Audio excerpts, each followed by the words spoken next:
이 5가지 요소들을 반영을 한 상태에서 우리 회사, 우리 비즈니스 모델은 과연 투자자 관점에서 매력이 있을지에 대해서 한번 자문을 해보셔야 됩니다. 자, 매력 포인트가 나온다라고 하면은 마치 광고 제안서처럼 1분 동안 우리 회사를 어필을 할 때 우리가 막 주구장창 기술이 어떻고 뭐 저희 이력이 어떻고 뭐 30분 1시간 이렇게 떠들지를 않잖아요. 1분이라는 그 시간 동안 어떻게 하면 우리 어떤 매력 포인트를 어필을 할지 5가지 요소를 기반으로 해서 한번 스토리보드를 써보셔야 됩니다. 대표님 1분이 너무 짧은 것 같은데요? 1분도 충분합니다. 5번째 강의는 투자 제안서입니다.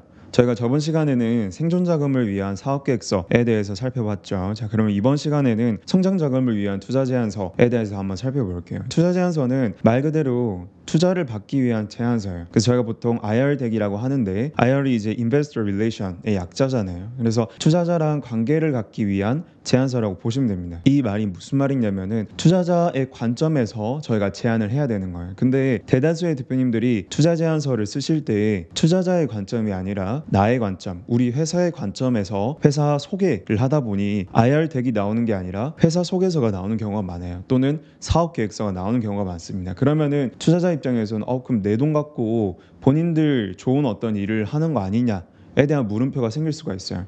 투자자의 관점은 우리한테 돈을 벌어다 줄 회사인지 그리고 그 회사의 어떤 가능성을 투자자 관점에서 계속해서 컨버팅을 해주셔야 됩니다. 자, 그래서 투자 제안서는 뭔가 어떤 형식이 따로 정해져 있지는 않아요. 배점표라든지 가이드라인이 정해져 있지는 않고 형식이 없는 대신 회사를 셀링할 수 있다면 수단과 방법을 가리지 말고 스토리텔링을 해야 됩니다. 그럼에도 불구하고 투자자분들이 보고 싶어하는 어떤 내용들은 어느 정도 정해져 있습니다. 그래서 오늘은 그 가이드라인에 대해서 이제 좀 한번 살펴보도록 할게요. 자, 보통 이제 투자자분들이 이 회사의 어떤 정보, 회사의 어떤 매력에 대해서 궁금해하는 요소를 크게 5가지 맥락으로 한번 나눠볼 수가 있습니다. 시장성, 수익성, 기술력 노하우, 경영자 투자 전략 이렇게 5가지인데 이걸 처음 들었을 때 이제 대표님들 입장에서는 너무 당연한 것 같다. 우리가 이걸 몰라서 지금 투자 제안서를 못 쓴 게 아니다. 약간 이렇게 생각하실 수 있는데 모르시는 거 맞을 수도 있어요. 그러니까 왜냐하면은 이 각각의 요소에 대해서 정말 버티컬하고 더 분해하듯이 이제 저희가 인사이트를 갖고 계셔야지 그 기준점을 갖고 제안서를 멋있게 만들 수가 있습니다. 자, 첫 번째 시장성. 자, 우리가 보통 시장에 대한 얘기를 한다라고 했을 때는 대부분의 대표님들이 어떤 산업과 큰 시장 규모에 대해서 얘기를 하세요.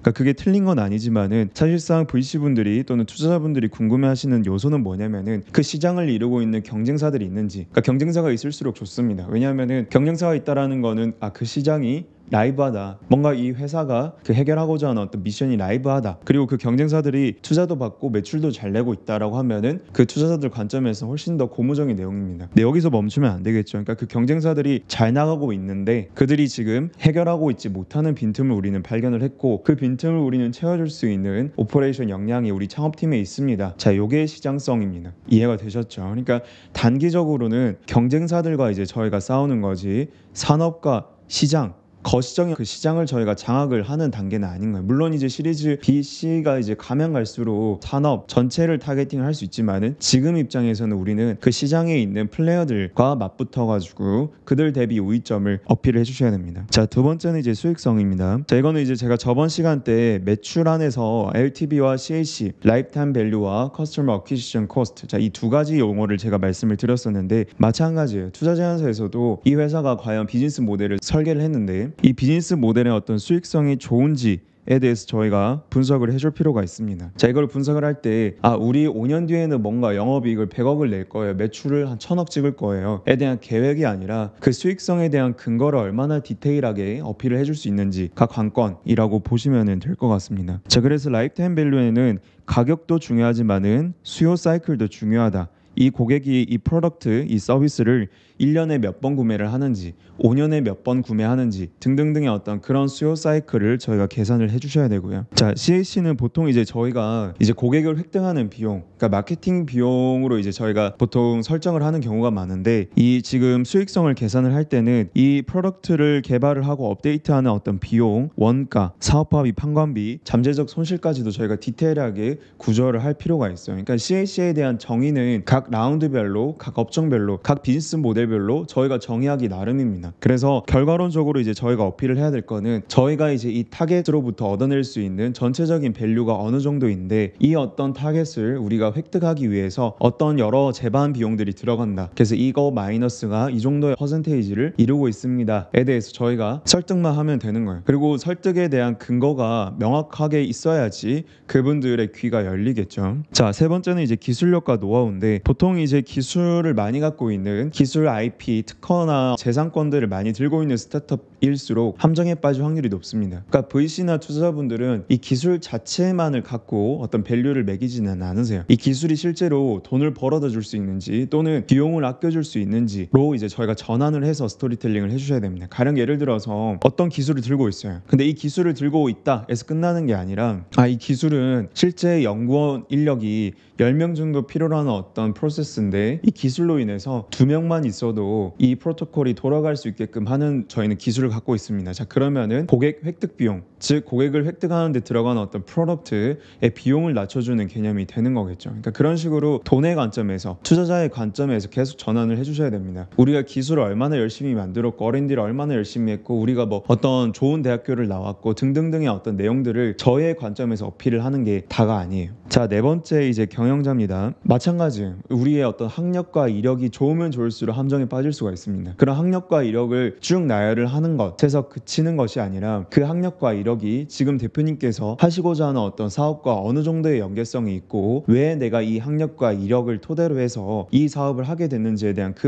모티베이션을 설명해 주셔야 됩니다. 왜냐하면 창업자는 어쩔 수 없이 이 J커브를 그려가면서 수많은 시행착오를 겪을 수밖에 없어요. 수많은 어떤 리스크 포인트를 만날 수밖에 없고 수많은 도전과 또는 시험을 받을 수밖에 없습니다. 그럴 때 대표님이 갖고 있는 학력과 이력 그리고 가치관, 모티베이션 등등이 이 롱런할 수 있는 원재료가 되는 겁니다. 그래서 투자자로 하여금 수많은 리스크가 있을 것임에도 불구하고 우리는 계속해서 롱런할 수 있고 성장할 수 있다에 대한 내용을 이제 얘기를 해주셔야 되는 거예요. 자, 여기서 끝이는 것이 아니라 경영자는 반드시 엑싯에 대한 전략도 갖고 계셔야 됩니다. 제가 첫 번째 시간 때 말씀을 드렸었는데 엑싯은 주식을 상장을 하거나 또는 회사를 매각을 하거나 등의 어떤 방식으로 창업자와 투자자의 지분을 매각을 하고 또 청산을 할 수 있는 그 시점을 얘기를 합니다. 이때 이제 이익이 극대화가 된다라고 말씀을 드렸어요. 즉 스타트업은 이 엑싯을 바라보면서 달려야 됩니다. 물론 10년, 15년, 20년 대표님께서 원하신다라고 했을 때 경영을 하실 수도 있지만은 J커브를 그리기 위해서는 투자자랑 함께 해야지 확률이 높아진다라고 말씀을 드렸었고 그러기 위해서는 적절하게 그 투자자들이 중간중간에 자신들의 어떤 주식을 매각할 수 있는 포인트를 마련을 해주셔야 됩니다. 그리고 그 마지막은 엑싯이고요. 그리고 이제 제가 저번 시간 때 사업계획서 쓰면서 팀을 이루는 어떤 그 구성에 대해서 황금 비율을 말씀을 드렸었어요. 그래서 초기 스타트업의 경우는 기획자, 그 다음에 CX, Customer Experience를 메이크업 해줄 수 있는 사람, 그리고 R&D 할 수 있는 테크를 갖고 있는 어떤 기술자, 이렇게 이제 세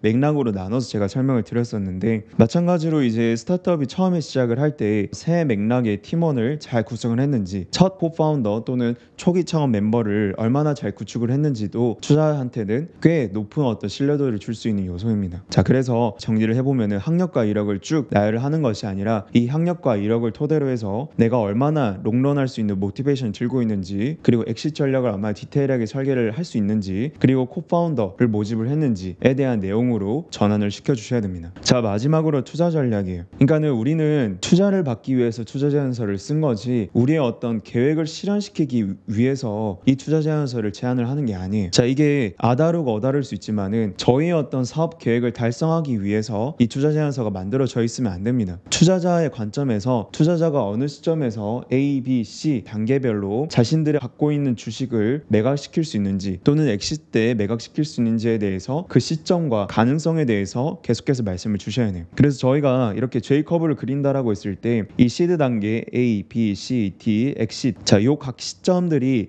투자자들에게는 자신들의 어떤 지분을 밸류업을 해서 팔 수 있는 시점으로 보여지게 됩니다. 자, 그랬을 때 이제 저희 어떤 투자 전략은 저희가 단순히 그냥 이 시드 단계에서 또는 A 단계에서 뭔가 투자를 받기 위해서 우리가 지금 이렇게 돈이 필요하고 이렇게 돈을 쓸 겁니다에 대한 내용뿐만 아니라 우리가 이 돈을 받으면 2년 뒤에 B 때는 이런 어떤 명분으로 투자를 받을 거고 C 때는 이런 명분으로 해외 도메인으로 확장을 하기 위해서라든지 또는 기술 개발 인력을 충원을 한다든지 등등등의 어떤 명분을 잡고 그 이후에 어떤 투자 포인트에 대해서도 얘기를 해주셔야 됩니다. 생각보다 많은 대표님들이 본인들이 쓴 그 투자 제안서를 살펴보면은 포인트에 대한 정리와 계획 또는 생각을 많이 배제한 경우가 많습니다. 자, 그렇게 됐을 땐 투자 입장에서는 이거는 우리 관점에서 쓴 게 아닌데 라고 생각할 수가 있겠죠. 자, 그래서 대표님들께서 이번 강의가 끝나고 나면은 반드시 자문을 해보셔야 될 거는 자, 이 5가지 요소들을 반영을 한 상태에서 우리 회사, 우리 비즈니스 모델은 과연 투자자 관점에서 매력이 있을지에 대해서 한번 자문을 해보셔야 됩니다. 자, 매력 포인트가 나온다라고 하면은 마치 광고 제안서처럼 1분 동안 우리 회사를 어필을 할 때 우리가 막 주구장창 기술이 어떻고 뭐 저희 이력이 어떻고 뭐 30분 1시간 이렇게 떠들지를 않잖아요. 1분이라는 그 시간 동안 어떻게 하면 우리 어떤 매력 포인트를 어필을 할지 5가지 요소를 기반으로 해서 한번 스토리보드를 써보셔야 됩니다. 대표님 1분이 너무 짧은 것 같은데요? 1분도 충분합니다. 자, 시장성, 수익성, 기술력, 노하우, 경영자, 투자 전략 이 5가지 요소를 가지고 한번 1분 안에 엘리베이터 피칭, 엘리베이터 피칭은 15초긴 하지만은 높은 빌딩의 엘리베이터라고 칠게요. 1분 동안 투자자한테 어필할 수 있는 매력 포인트를 한번 대표님들께서 자문을 해보시는 걸로 미션을 드리고 이번 강의를 마무리를 하겠습니다.